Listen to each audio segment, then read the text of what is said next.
रोज़मर्रा की ज़िंदगी में हम बहुत कुछ ऐसे घटनाओं को सामने होता हुआ देखते हैं जिन्हें कि हम आम तौर पे भुला देते हैं, परंतु कुछ ऐसी घटनाएं भी हमारे साथ हो जाती हैं जिन्हें कि भुलाना बहुत मुश्किल है और शायद हम भुला नहीं पाते हैं। क्यों? क्योंकि इन घटनाओं में कुछ ऐसी घटनाएं होती हैं जो कि पैरानॉर्मल एक्टिविटीज़ कही जाती हैं। इन पैरानॉर्मल एक्टिविटीज़ के एक्सप्लेनेशन साइंस की दुनिया से बाहर है, यानी कि इनमें होने वाली सभी घटनाओं के पीछे के कारण हमें नहीं पता होते हैं और इनके पीछे के साइंस यानी कि इसके पीछे के सब मैकेनिज्म को भी हम नहीं जानते हैं। मैं हूं आपका अरमान, आप देख रहे हैं एक सचेतन पॉडकास्ट।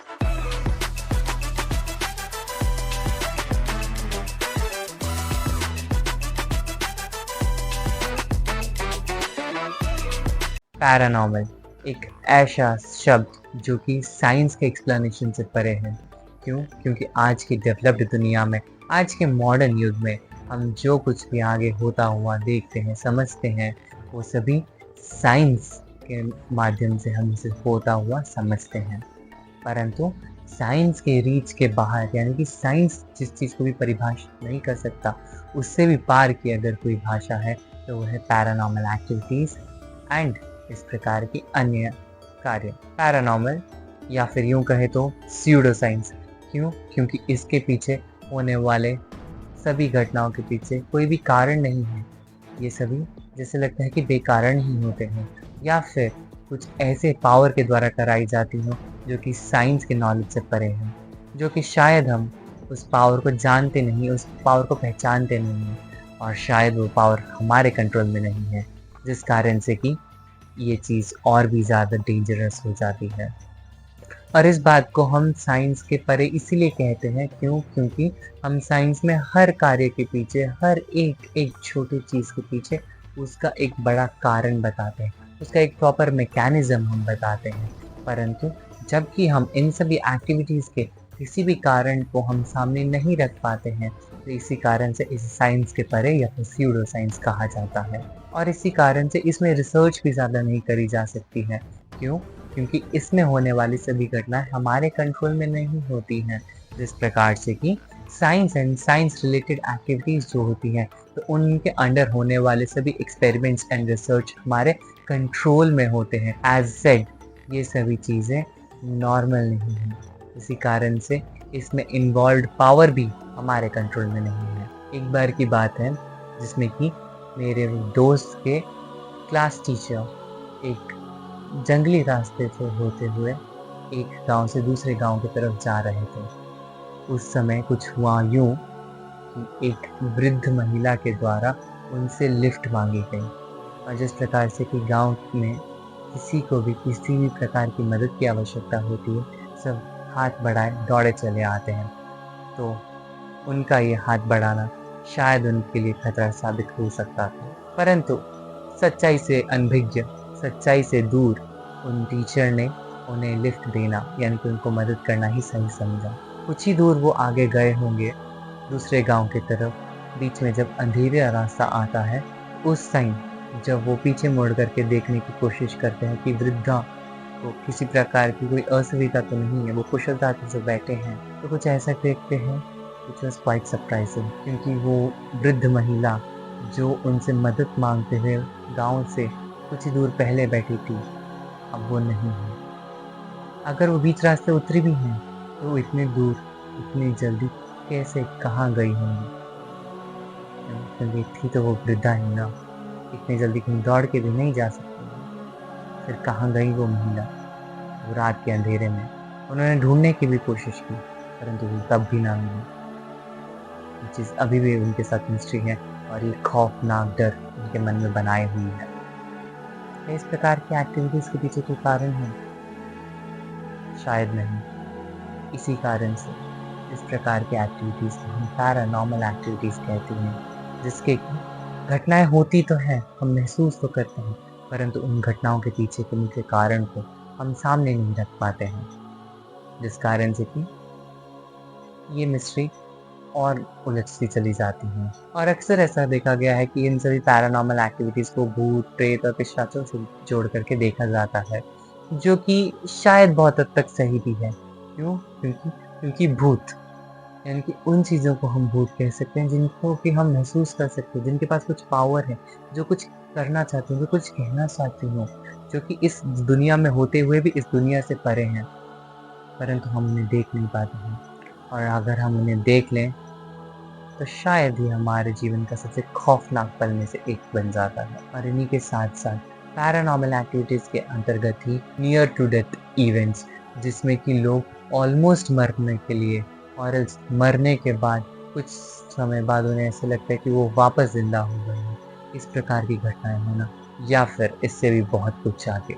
और इन्हीं सभी के साथ-साथ इस पैरानॉर्मल एक्टिविटीज़ में होती है एक्स्ट्रा सेंसरी परसेप्शन, जिसमें कि किसी विशेष व्यक्ति को 5 सेंसेस से ज़्यादा यानी कि नॉर्मली जो ह्यूमन फील कर सकते हैं, सेंस कर सकते हैं, उससे ज़्यादा की उन्हें एबिलिटी होती है, जिस कारण से कि वो नॉर्मल इंसानों से कुछ ज़्यादा सोच सकते हैं, समझ सकते हैं और महसूस कर सकते हैं।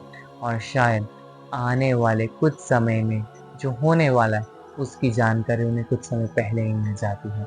इस प्रकार की घटनाएँ भी बहुत मिस्टीरियस हैं। और इन सभी फिनोमेनाज़ के पीछे हम बहुत सारे अलग-अलग एक्सपीरियंस एंड बहुत सारे अलग-अलग मतों को सामने आता हुआ देखते हैं, जो कि कई सारे लोकल बिलीफ्स के कारण ये सभी विश्वास और भी ज़्यादा स्ट्रॉन्ग होता चला जाता है। परंतु आखिर ऐसा क्यों है? क्यों अभी तक पैरानॉर्मल एक्टिविटीज़ के बारे में ज़्यादा अध्ययन नहीं किया गया? क्यों अभी ज़्यादा लोग इस विषय में पढ़ना नहीं चाहते हैं या फिर पढ़ नहीं पा रहे हैं? इसके पीछे का मेन कारण ये है कि ये सिर्फ एक सब्जेक्टिव है। इसका मतलब ये है कि ये केवल बताया जा सकता है, लिखा जा सकता है, इसे इसे प्रूफ नहीं किया जा सकता है। क्योंकि इनके पीछे किसी भी प्रकार की कोई भी घटनाएँ होती हैं, उनके पीछे के कारण हमेशा एक मिस्ट्री की तरह अनसुलझी रह जाती हैं और इसे जितना भी सुलझाने का प्रयास किया जाए, उतनी ही ये सुलझने के बजाय और अनसुलझी रह जाती है। क्यों? क्योंकि इन सभी घटनाओं के पीछे जितना भी इन्वेस्टिगेशन किया जाए, लास्ट में मिलता है एक क्वेश्चन, क्यों? क्यों हुई ये घटनाएँ? क्या है भी इसके पीछे का कारण? जो कि हमेशा अनसुलझी ही रहती है। इसके अलावा हम इन सभी घटनाओं को अपने हिसाब से अपने मनचाहे टाइम पर दोबारा से हम इन्हें रिपीट नहीं करवा पाते हैं, क्योंकि इस प्रकार की घटनाएँ इसी वर्ल्ड में रहने वाले कुछ ऐसे एंटिटीज़ से द्वारा किया जाता है, जो कि शायद ऐसा लगता है कि इस वर्ल्ड के हैं ही नहीं। पैरानॉर्मल एक्टिविटीज़ के पीछे ये जितनी भी घटनाएँ होती हैं, इन सभी घटनाओं को हम दोबारा या तिबारा अपने मनचाहे टाइम पर, अपने मनचाहे प्लेस पर रिपीट नहीं करवा पाते हैं। क्यों? क्योंकि ये सभी घटनाएँ इसी वर्ल्ड के किसी ऐसे एंटिटीज़ के द्वारा कराई जाती हैं, कुछ ऐसे पावर्स के द्वारा कराई जाती हैं, जो कि शायद इस विश्व के पावर के परे हैं। जिस कारण से कि इस सभी घटनाएँ अनसुलझी ही रह जाती हैं and leave us with the question.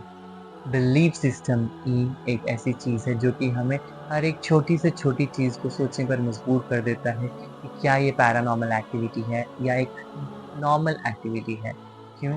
क्योंकि हमारे आसपास होने वाले सभी घटनाओं के पीछे हमारे पास कारण रहता है, परंतु अगर हमारे घटनाओं में होने वाले कुछ ऐसे घटनाएं हैं जिनके पीछे का कारण हम नहीं जान पा रहे हैं, तो सिंपली हम उसे पैरानॉर्मल एक्टिविटीज़ कह देते हैं।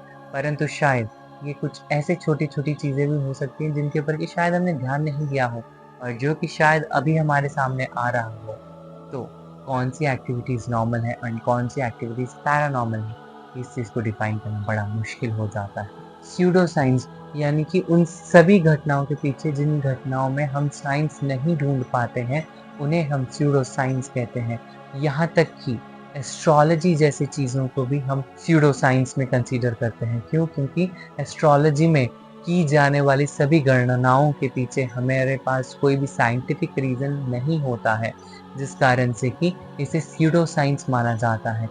भले ही हम कितना भी एक्सेप्ट कर लें, हम कितना भी एक्सप्लेन कर लें कि ग्रहों की चाल यानी कि उनके उनके प्लैनेटरी मूवमेंट पर हम कैलकुलेशन करके इन सभी स्टेटमेंट्स को सामने रखते हैं, हम इन सभी प्रेडिक्शंस को सामने रखते हैं, बट स्टिल ये अभी भी एक मिस्ट्री है कि किस प्रकार इनकी कैलकुलेशंस, इनकी प्रेडिक्शंस इतने एक्यूरेट होते हैं, इतने प्रिसिशियस होते हैं कि ये घटनाएं होकर के ही रहती हैं।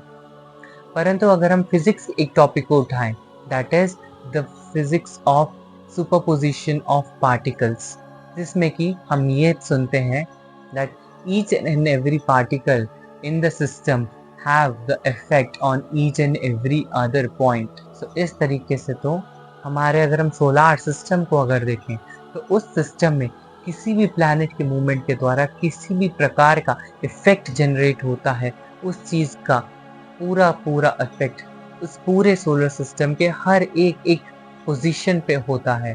तो व्हाई नॉट इस कैलकुलेशन को अगर हम कैलकुलेट करें, तो व्हाई नॉट इस डायरेक्शन में अगर हम थोड़ा सा और अध्ययन करें, तो मे बी एस्ट्रोलॉजी जैसे कॉन्सेप्ट को हम अभी स्यूडो साइंस की लिस्ट में देखते हैं, may be astrology in the near future fully proved science बनेगा, क्योंकि एस्ट्रोलॉजी के ऊपर पहले से ही बहुत सी रिसर्च वर्क चल रहे हैं, and we have the concept called astrophysics, जो कि इस डायरेक्शन में एक अच्छा एग्जाम्पल है टू शोकेस दैट जो कॉन्सेप्ट हम अभी भले ही मानते हो कि वो भी स्यूडो साइंस या पैरानॉर्मल साइंस में आता है, मे बी इन बहुत जल्दी नियर फ्यूचर हम उसे अच्छी तरीके से एक्सप्लेन कर पाएंगे, और हर एक एक छोटी घटना के पीछे हम एक रिटन एविडेंस प्रूफ कर पाएंगे कि yes, such things are under science. तो इसी प्रकार अगर देखा जाए, तो पैरानॉर्मल साइंस में ऐसी बहुत सी घटनाएं होती हैं जो कि भूतों से, जो कि प्रेतों से, जो कि आत्माओं से जोड़ करके देखी जाती हैं, जो कि शायद बहुत हद तक सच भी है। क्यों? क्योंकि वो सब ऐसी पावर है जिनके ऊपर कि हमारा कंट्रोल नहीं है, एंड हम इस चीज़ को पूरी तरीके से झुटला भी नहीं सकते हैं। क्यों? क्योंकि हमारे पास इस चीज़ को रॉन्ग प्रूफ करने के लिए भी कोई एविडेंस नहीं है। परंतु अगर पैरानॉर्मल साइंस के ऊपर अगर हमें कुछ एक्सपेरिमेंट्स करने भी हैं, तो हमें बहुत सारे एक ऐसा एक्सपेंसिव रूट चाहिए जो कि शायद अभी कोई भी अफोर्ड करना नहीं चाहता है। क्यों? क्योंकि इसके पीछे कारण अगर हम देखें, तो उसमें इसके पीछे के अगर हम कारणों को देखें, तो इसमें सबसे पहला आता है रुचि की बात। क्योंकि इस प्रकार की घटनाओं में जब हमें कोई एविडेंस ही नहीं मिलता है, जब हम इस प्रकार की घटनाओं को हम जब रेप्लिकेट नहीं कर पाते हैं, दोबारा करा नहीं सकते हैं, जब हम इन सभी चीज़ों के ऊपर दोबारा एक्सपेरिमेंट नहीं कर सकते हैं अंडर द सेम कंडीशन। क्यों? क्योंकि इसमें जो रिजल्ट है वो हमेशा अनप्रिडिक्टेबल है। जो हम सोचते हैं उससे हमेशा उलट पाते हैं, जो हम नहीं सोचते हैं उससे कई गुना आगे गहरा सच हमारे सामने उभर के आता है।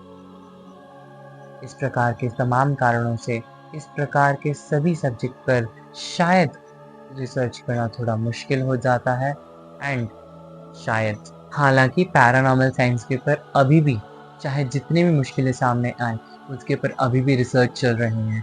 कई जगहों पर बहुत सारे एडवांसमेंट्स हुई हैं, कई सारी जगहों पर हमें कई सारे पॉजिटिव संकेत भी मिले हैं, परंतु हमें इन सभी एक्सपेरिमेंट से पहले उन सभी पैरानॉर्मल एक्टिविटीज़ के ऊपर हमें नज़र फरमानी चाहिए।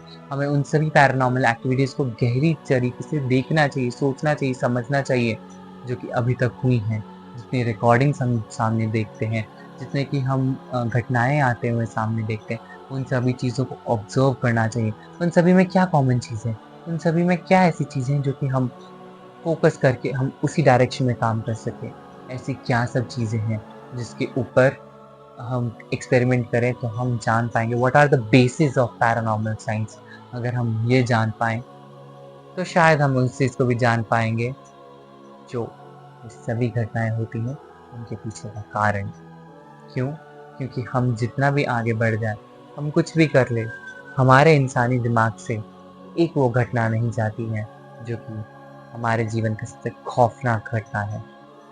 और इसी चीज़ को अगर हमें नॉर्मल करना है, और अगर इसी चीज़ के पीछे अगर हम अपने जो और इसी चीज़ को अगर हम बेहतर करना चाहते हैं, तो हमें ढूँढना पड़ेगा कारण। कारण उन सभी घटनाओं का, कारण उन सभी पैरानॉर्मल एक्टिविटीज़ का, जो कि अभी तक हुए हैं और शायद जो आगे होने वाले हैं। मे बी अगर हम पैरानॉर्मल साइंस के बेसिस को अगर हम क्रैक कर लेते हैं, तो मे बी आगे जो भी जितने भी घटनाएं होने वाली हैं, शायद उन घटनाओं को होने से पहले ही हम उन घटनाओं को टेक डाउन कर पाए, हम उन घटनाओं को कंट्रोल कर पाए। ह्यूमन माइंड नेचुरली उन सभी चीज़ों के ऊपर फोकस करता रहता है जो कि हमें नहीं पता है। It focuses on the unknown and हमारी साइंस उन्हीं सभी चीज़ों के ऊपर एक्सपेरिमेंट करके उन सभी के कारणों के ऊपर फोकस करते हुए उनके ढूंढने के लिए काम करता है। एंड शायद हम ये देख सकते हैं कि जो भी हमारे एक्सपेरिमेंट्स हाल ही के दिनों में हो रहे हैं, जितना भी हम चीज़ों के ऊपर फोकस कर रहे हैं, जितना भी हम इस चीज़ के ऊपर काम कर रहे हैं, जितना भी हम इन चीज़ों में आगे बढ़ रहे हैं, आशा यही है कि हमें पॉजिटिव सिग्नल्स मिलें और हम इन सभी चीज़ों के पीछे के कारणों को देख पाएँ। क्यों? क्योंकि हमारा दिमाग हमेशा इसी चीज़ के पीछे लगा रहता है कि क्यों ऐसी घटनाएँ होती हैं, क्यों ऐसी घटनाओं को हमें देखना पड़ता है, ऐसी घटनाएँ हमें महसूस होती हैं। और इसके पीछे की मिस्ट्री में घोस्ट, आत्मा और प्रेतों की कहानियाँ तो जुड़ी ही रहेंगी। क्यों? क्योंकि ये ऐसी पावर्स हैं which are power beyond science and in सभी को हम महसूस तो कर सकते हैं। हम शायद देख भी सकते हैं, पर शायद इन सभी के पीछे के कारण हमें नहीं पता हो। एंड होपफुली हम जितने भी इन सभी चीज़ों के ऊपर रिसर्च करेंगे, हम जितने भी इन चीज़ों के ऊपर एक्सपेरिमेंट करेंगे, हम पैरानॉर्मल साइंस के बेसिक्स को क्रैक कर पाएँगे। एंड डेफिनेटली हम इस गैप को फिल कर पाएंगे, डेफिनेटली हम इस गैप को ब्रिज कर पाएंगे जो कि शायद अभी हम इस पार खड़े हैं विद द साइंस एंड उन सभी तर्कों के साथ। एंड हमें शायद दूसरी तरफ पहुंचना है जहां पर हमें सिर्फ पता है तो पता है mysteries. If we are there तो हमारे पास सिर्फ है क्वेश्चंस।